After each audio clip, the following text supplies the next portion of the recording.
আমি নির্দিষ্ট করে বলছি কোনটা। আজকে আমরা আর্টিকেল শিখবো, ঠিক আছে নি? আর্টিকেল নাম শুনছো নি? কোসেন আর্টিকেল কাকে বলে? A N D K article বলে, এ এন এবং ডি কে আর্টিকেল বলে। এইটুকু সময় জানো নি? ওকে, তারপর তো আমি বলে গেছি অরিজিন অফ আর্টিকেল। আর্টিকেলের উৎপত্তি হইতে গেছে।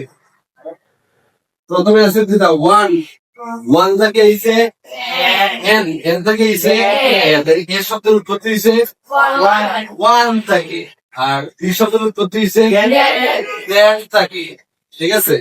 Origin of article. তারপর তো কাইন্ডস অফ আর্টিকেল। আর্টিকেল কত প্রকার? দুই প্রকার। কিতা কিতা? আমার আছে এখন বলে দিন আছে ইয়া ইনডেফিনিট আর ডেফিনিট। ইনডেফিনিট আর্টিকেল কাকে বলে? এ এবং এন কে ইনডেফিনিট আর্টিকেল বলে। ইনডেফিনিট মানে কিতা? অনির্দিষ্ট। আর ডেফিনিট মানে নির্দিষ্ট। ডেফিনিট আর্টিকেল কাকে বলে? শুধু দিকে ডেফিনিট আর্টিকেল বলে। আচ্ছা, এখন পার্থক্যটা দেখো, ইনডেফিনিট আর ডেফিনিট, অনির্দিষ্ট আর নির্দিষ্ট। আচ্ছা, আমি যদি তোমরা হই, আমার একটা কলম দেও, আমার একটা কলম দাও, একটি কলম দাও, আমাকে একটি কলম দাও। কলম কিন্তু সবার হাতে আছে, আমি নির্দিষ্ট করে হয়েছি কোনটা। তার মানে কি যে কোনো একটা লইব, যে কোনো সবার হাতে কলম আছে, যে কোনো একটা দেয়, ওটাই অনির্দিষ্ট। আমাকে একটি যে কোনো একটা লইব। আমি বললাম a girl is very good in our class. আমাদের ক্লাসের মধ্যে একটা মেয়ে খুব ভালো, বা a girl is very talented in our class. আমাদের ক্লাসের মধ্যে একটি মেয়ে খুবই ভালো। আমরা ক্লাসে প্রায়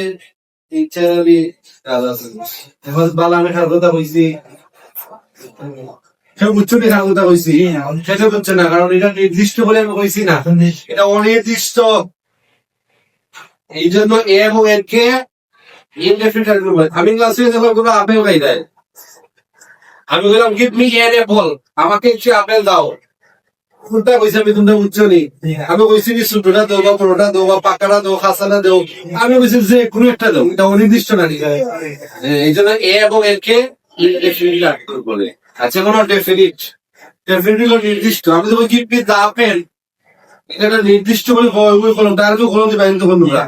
আমি যদি এই কলমের কথা কই নির্দিষ্ট করে কলম দিবাইনি, তার আগে তুমি স্যার তো কলমটা দিয়েছে, হ্যাঁ? তাইলে দিয়ে কিন্তু নির্দিষ্ট করে যায়। তাহলে কি হইলো? Definite article. এখন আমরা শিখবো indefinite and definite article rules. আমরা পুরানো বলবো এ, পুরানো এর, পুরানো টি, এই তিনটা শব্দের ব্যবহার, ঠিক আছে?